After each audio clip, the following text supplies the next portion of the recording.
বন্ধুরা, তোমাদের সবাইকে আমার ইউটিউব চ্যানেল জয়ফুল জার্নিতে আমরা এখন ঝাড়গ্রাম ঈশানী গেস্ট হাউস থেকে বেরোবো বেলপাহাড়ির উদ্দেশ্যে। এখন সকাল 7টা বাজে। আজকে আমাদের গন্তব্য বেলপাহাড়ি। আপনারা ভিডিওটা দেখতে দেখতে অতি অবশ্যই চ্যানেলটাকে সাবস্ক্রাইব করবেন আর বেল আইকনে ক্লিক করবেন। সাথে অবশ্যই বন্ধুদের সাথে ভিডিওটাকে শেয়ার করবেন। ঝাড়গ্রাম এবং বেলপাহাড়িতে এলে আপনি প্রকৃতির সান্নিধ্য পাবেন। এখানে আছে গভীর বন, আছে পাখিদের কলরব, তার সাথে আছে ঝর্ণা এবং পাহাড়। গাড়িতে করে আমরা দুপাশে সবুজের সমারোহ দেখতে দেখতে পৌঁছে গেলাম বেলপাহাড়ির বাজারে। তখন ঠিক সকাল 9টা বাজে। এখানে সকালে ব্রেকফাস্টটা সেরে নিয়ে এবার আমরা বেলপাহাড়ির বিভিন্ন জায়গাগুলো ঘুরে দেখব। এই স্থানটি একটা সময় মাওবাদী অধ্যুষিত ছিল, তাই বাইরের থেকে পর্যটকরা এই স্থানে আসতে সাহস পেত না। কিন্তু বর্তমানে অঞ্চলটি খুবই শান্ত এবং আপনি নিশ্চিন্ত মনে এখানকার প্রাকৃতিক শোভা উপভোগ করতে পারেন।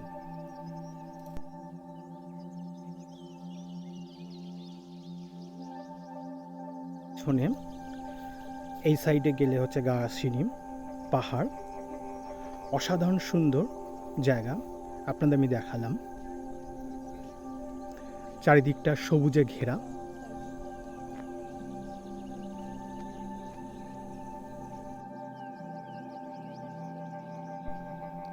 জাতীয় সড়ক এবং রাজ্য সড়কের অবস্থা খুবই ভালো, কিন্তু যখনই আপনি রাজ্য সড়ক ছেড়ে ভেতরে রাস্তা ধরবেন তখন রাস্তাগুলো খুবই সংকীর্ণ এবং বন্ধুর প্রকৃতির।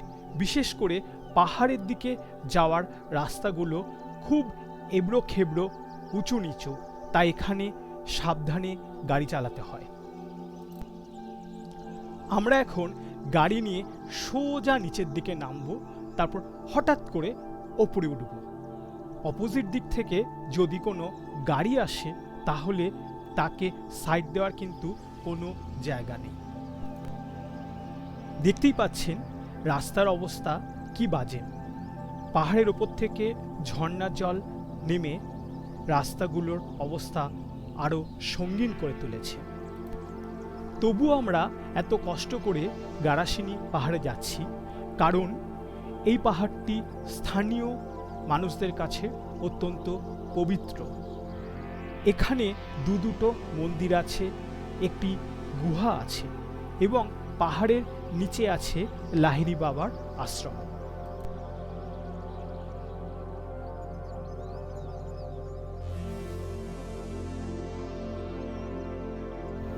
আমরা এবার হেঁটে হেঁটে কাদাসিনী পাহাড়ের দিকে উঠব। চারিদিকে গভীর জঙ্গল। আমি আপনাদের সেই জঙ্গলের ছবি দেখাবো।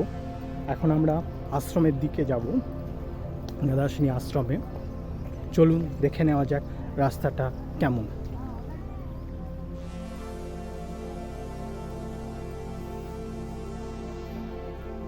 চারিদিকে জঙ্গল,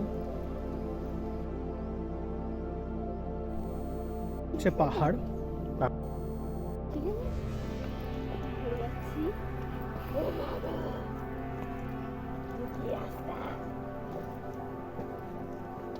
চারিদিকে জঙ্গল, জঙ্গলের মধ্যে দিয়ে সরু পায়ে হাঁটার রাস্তা উপর উঠে গেছে।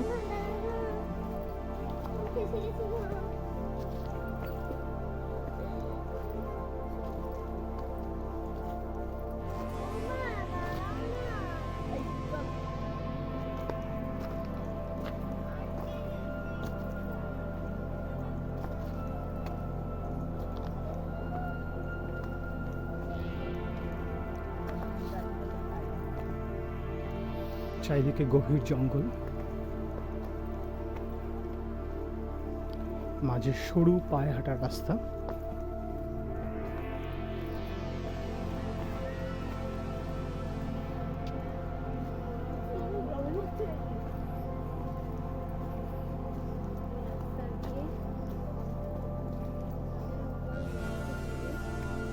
আমরা চলেছি গাদাসিনী পাহাড়ের দিকে।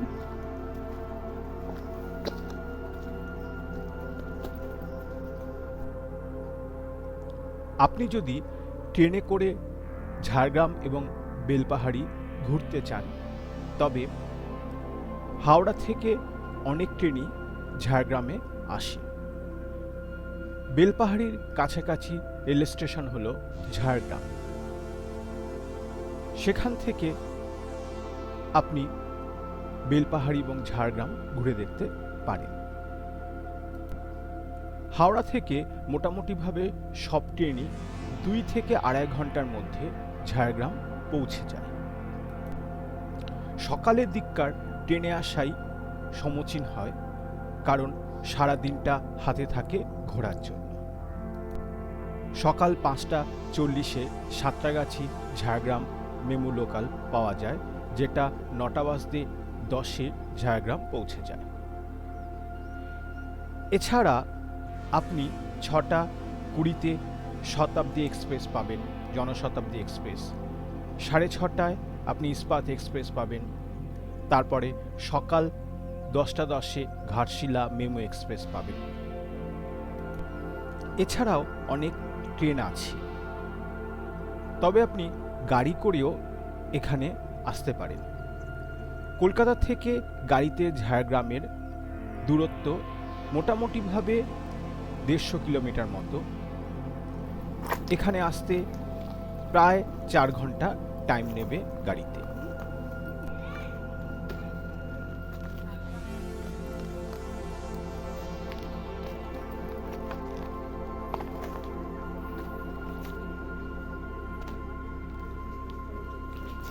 এখনো অনেকটাই আমাদের যেতে হবে।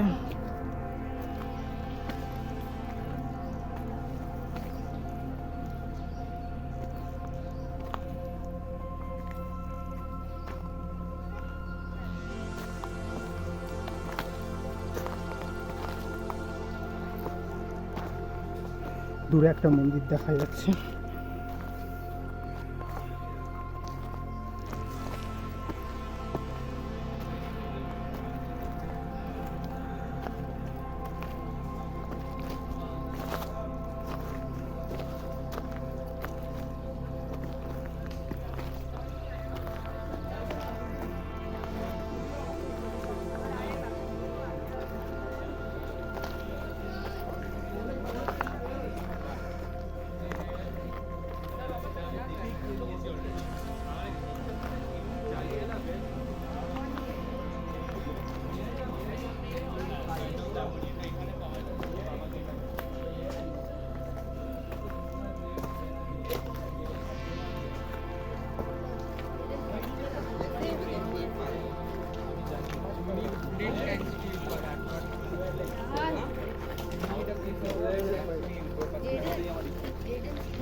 अब क्या करें?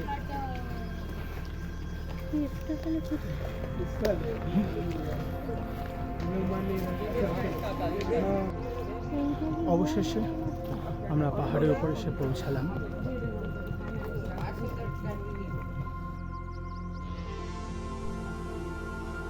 পাহাড়ের আরও উপরে উঠলে আপনি আরেকটা মন্দির পাবেন আর এই গুহাটা দেখতে পাবেন। পাহাড়ের উপরে থেকে নিচের ভিউ অসাধারণ।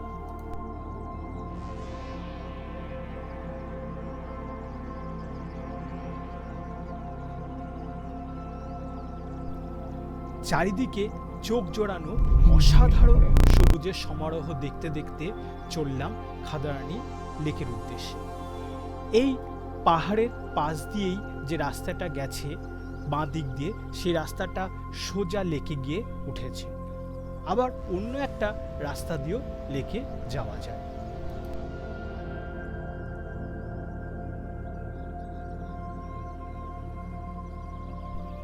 চারিদিকে গভীর জঙ্গল, সত্যি এক রোমাঞ্চকর অনুভূতি।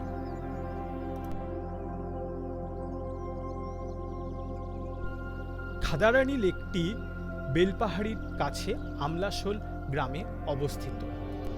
আপনাদের হয়তো মনে আছে যে একটা সময় আমলাশোল গ্রামের দারিদ্র্যের কথা খবরের কাগজে পাতায় উঠে এসেছিল।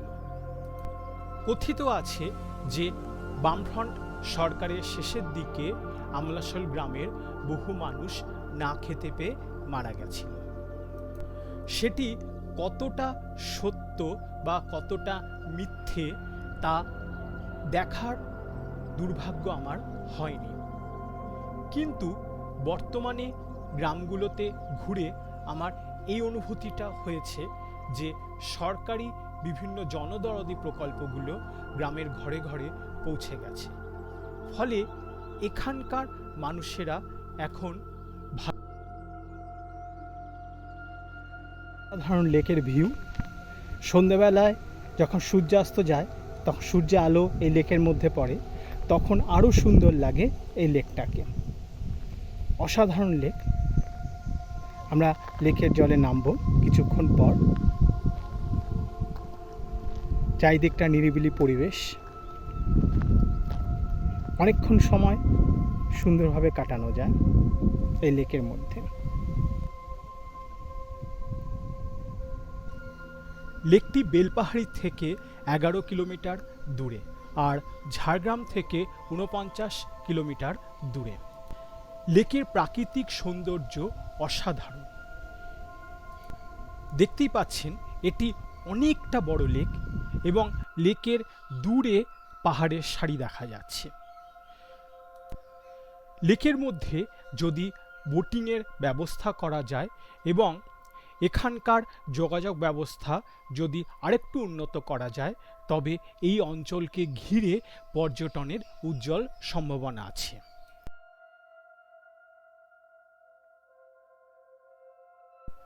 এবার আমরা যাব লালজল পাহাড় আর লালজল গুহা দেখতে। বাঁ পাশে শাল সেগুনের বন আর ডান পাশে গভীর কাশবনকে রেখে দিয়ে আমরা স্টেট হাইওয়ে দিয়ে চললাম সামনের দিকে। স্টেট হাইওয়ে অসাধারণ, এখানে গাড়ি চালানোর রোমাঞ্চই আলাদা। লালজল পাহাড়ে একটি গুহা আছে। কথিত আছে যে এই গুহায় আগে আদিম মানুষেরা বসবাস করত। বর্তমানে ধসের কারণে গুহাটি অনেকটা সরু হয়ে এসেছে, তবুও এই গুহায় ওঠার রোমাঞ্চই আলাদা। আর এই লালজল পাহাড়ে আছে একটি প্রাচীন দুর্গা মন্দির। আমরা সেই প্রাচীন গুহা দেখার লোভ সামলাতে পারলাম না, তাই আমরা চললাম লালজল পাহাড়ের উদ্দেশ্যে। দেখা যাক গুহাটি কেমন দেখতে হয়।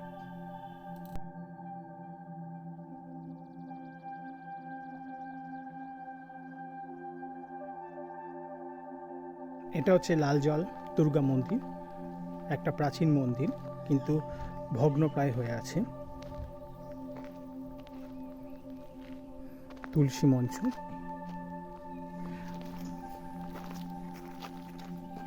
এখন দুর্গা মন্দির এবং কেভের উঠব।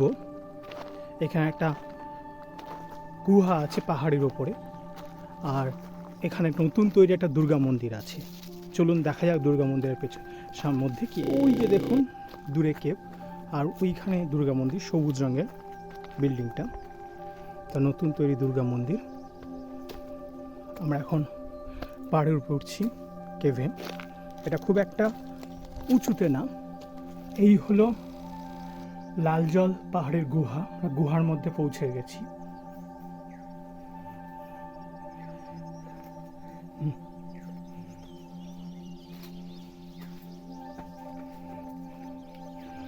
এটা হচ্ছে নিচের থেকে ভিউ, অনেকটা ওপরে লালজল গুহা, অনেকটা ওপরে। আমি আর মেয়ে মিলে এখানে পৌঁছে গেছি।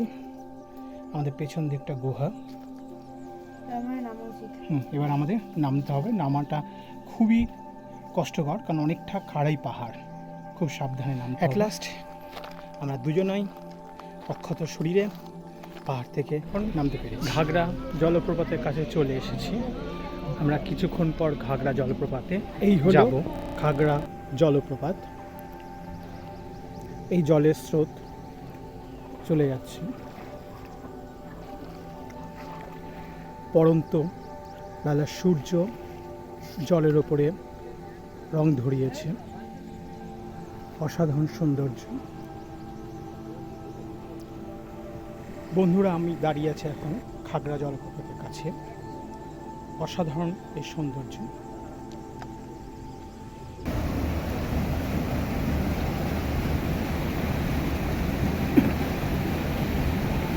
কুলু কুলু জলের ধ্বনি, তার সাথে জলের গর্জন।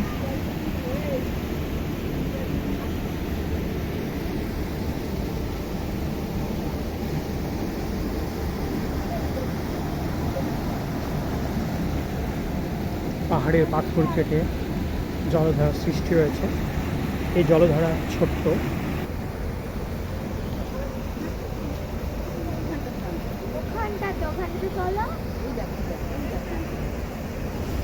এইগুলো ঘাগরা জলপ্রপাত। অনেক কষ্ট করে এসেছি।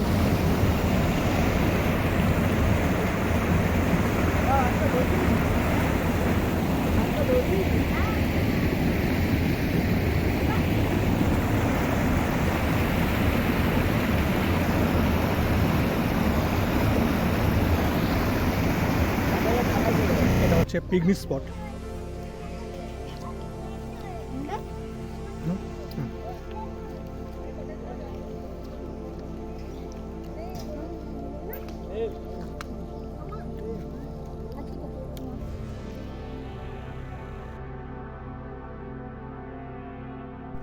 বন্ধুরা, এবার আমরা চলে এসেছি তারাফেনী নদীবাঁধের ওপরে। এটি তারাফেনী নদীর ওপর অবস্থিত। জায়গাটি খুবই শান্ত, নিরিবিলি।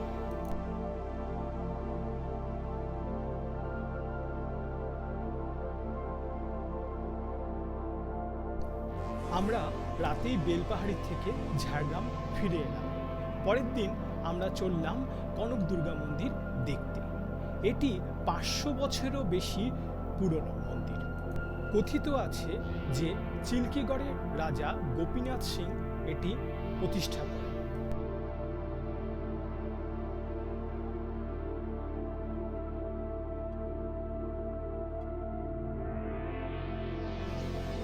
বন্ধুরা, আমরা চলে এসেছি কনক দুর্গা মন্দিরের পার্কিং লটে। এটা হচ্ছে কনক দুর্গা মন্দিরের পার্কিং লট। আমরা পৌঁছে গেছি। মধ্যে অনেক প্রাচীন এবং খুব রেয়ার বেশ কিছু গাছ আছে, যেগুলো আসাম থেকে আনা হয়েছে। প্রচণ্ড ঘন জঙ্গল।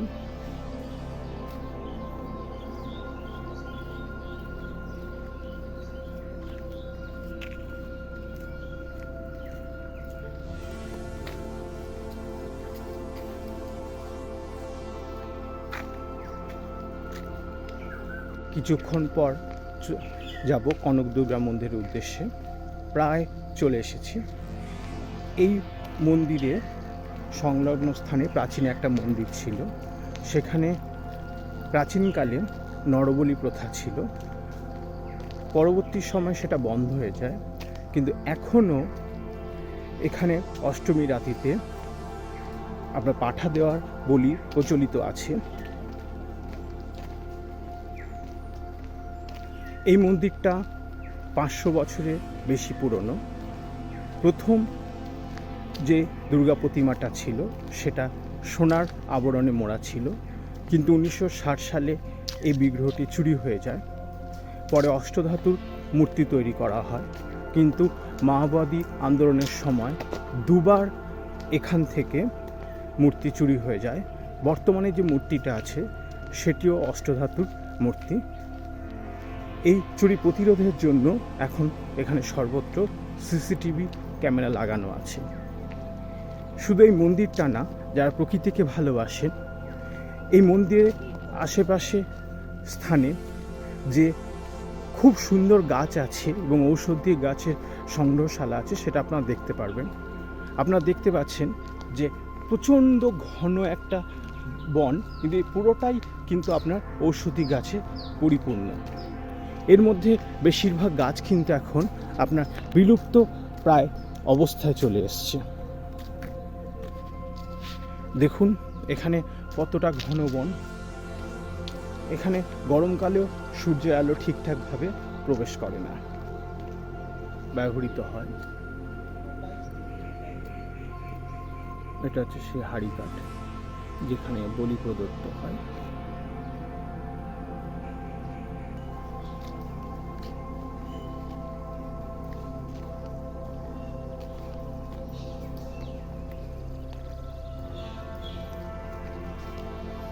এটা হচ্ছে মূল মন্দির।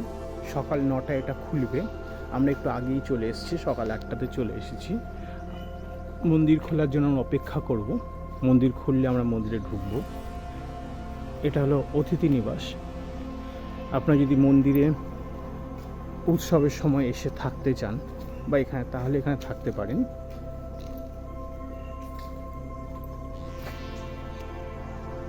এটা হচ্ছে আরেকটা মন্দির।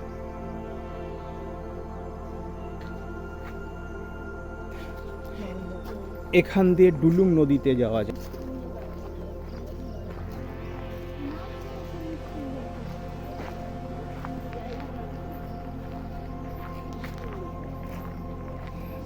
এই হলো সেই নদী।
চলো না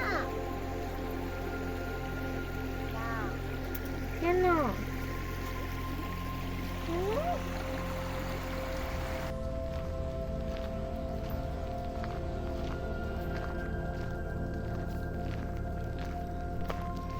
নদী থেকে বেরিয়ে আমরা এখন চললাম বনের মধ্যে দিয়ে। দেখা যাক ভেতরে কি আছে।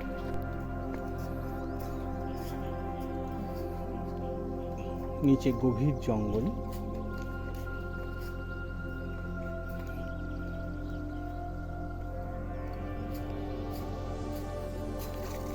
চারিদিকে গভীর ঘন জঙ্গল। এখানে হনুমানের প্রচণ্ড রাজত্ব, সুতরাং সাবধানে ঘুরতে হবে।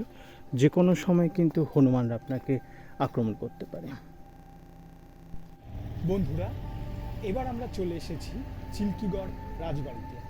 এটি কনক দুর্গা মন্দিরের পাশেই অবস্থিত। এই রাজবাড়ির রাজারাই কনক দুর্গা মন্দির প্রতিষ্ঠা করেন। এখানে দুর্গটি প্রতিষ্ঠিত হয়েছিল বর্গীদের আক্রমণ ঠেকানোর জন্য।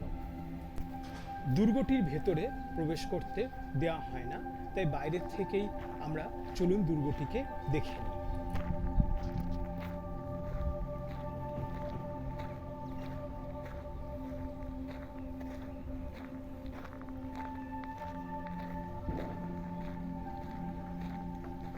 প্রবেশ পথ, এটা বন্ধ থাকে।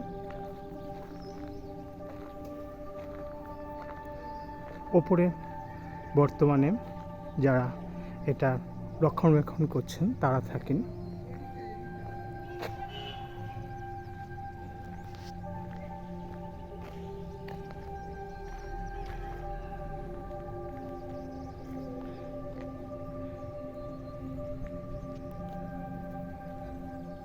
এই অংশটা এখন গভর্নমেন্ট অফিস হয়ে গেছে। এটা রথ পুজোর সময় বেরোয়।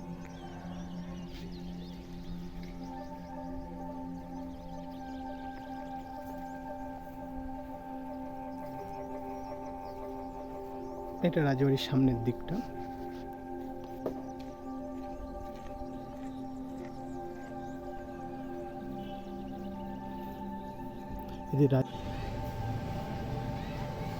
এটা হলো সাবিত্রী মন্দির।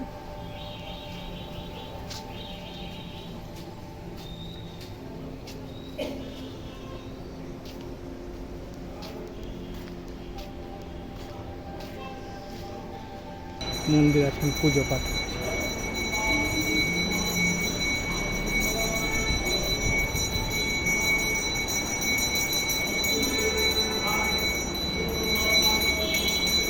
দেবী সাবিত্রী মঠ।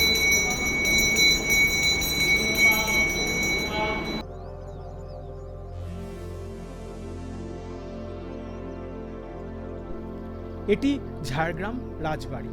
এটির স্থাপত্য অসাধারণ, কিন্তু আপনি যদি আগের থেকে অনলাইনে বুক করে না যান তবে এখানে প্রবেশ করা যায় না।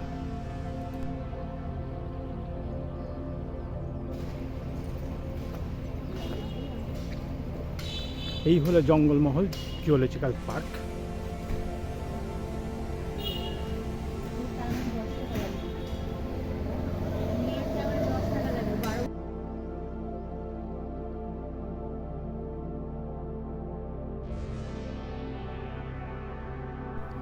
জঙ্গলমহলের চিড়িয়াখানাটি খুব সুন্দর, সাজানো গোছানো। এখানে যে সকল প্রাণী আছে তাদেরকে খুব সুন্দরভাবে রাখা হয়েছে। পরিবেশটা অতি সুন্দর, বাচ্চাদের নিয়ে এলে তারা আনন্দ পাবে। আমরা জঙ্গলমহল এবং বেলপাহাড়ির সফর শেষ করব এই চিড়িয়াখানা ভ্রমণের মাধ্যমে।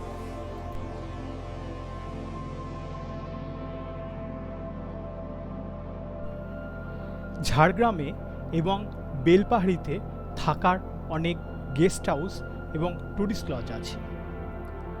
আপনি দুদিনের জন্য যদি কলকাতা থেকে বাইরে কোথাও ঘুরতে যেতে চান, সেক্ষেত্রে ঝাড়গ্রাম এবং বেলপাহাড়ি আপনার কাছে খুব ভালো অপশান হতে পারে।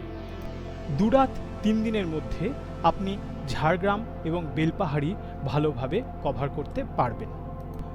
মোটামুটি ভালো হোটেলে ঘরের প্রতি রাতের ভাড়া 1500 টাকা থেকে শুরু। 4 জন ঘুরতে এলে জনপ্রতি এই ট্যুরে খরচ পড়বে 4000 টাকা। ঝাড়গ্রাম এবং বেলপাহাড়িতে ঘুরতে আসার আদর্শ সময় শীতকাল। এছাড়া আপনি বসন্তকালেও আসতে পারেন, সেই সময় গাছে গাছে ফুল ফোটে। শুধুমাত্র গরমকালে এই স্থানে না আসাই ভালো, কারণ এখানে প্রচণ্ড গরম পড়ে। এছাড়া বছরের যে কোনো সময় আপনি এখানে ঘুরতে আসতে পারেন। আশা করি আমার এই ভিডিওটা আপনাদের সবার খুব ভালো লেগেছে। তাহলে অতি অবশ্যই আমার ভিডিওটা লাইক, শেয়ার এবং সাবস্ক্রাইব করবেন। বন্ধুদের কাছে এই ভিডিওটা আরও বেশি করে শেয়ার করুন, যাতে সবাই দেখতে পায় এবং আমাদের পশ্চিমবঙ্গের পর্যটন শিল্পের উন্নতি ঘটে। আমি আগেও বলেছি, বেলপাহাড়ি প্রাকৃতিক সৌন্দর্য অসাধারণ। এই জায়গাটাকে যদি আরেকটু উন্নত করা যায়, বিশেষ করে যোগাযোগ ব্যবস্থার দিক থেকে, তাহলে এখানে পর্যটন শিল্পের একটা উজ্জ্বল ভবিষ্যৎ আছে। তাই আপনারা বেশি করে এই অঞ্চলে ঘুরতে আসুন, আপনাদের সবার খুব ভালো লাগবে। সবাই ভালো থাকবেন। নমস্কার।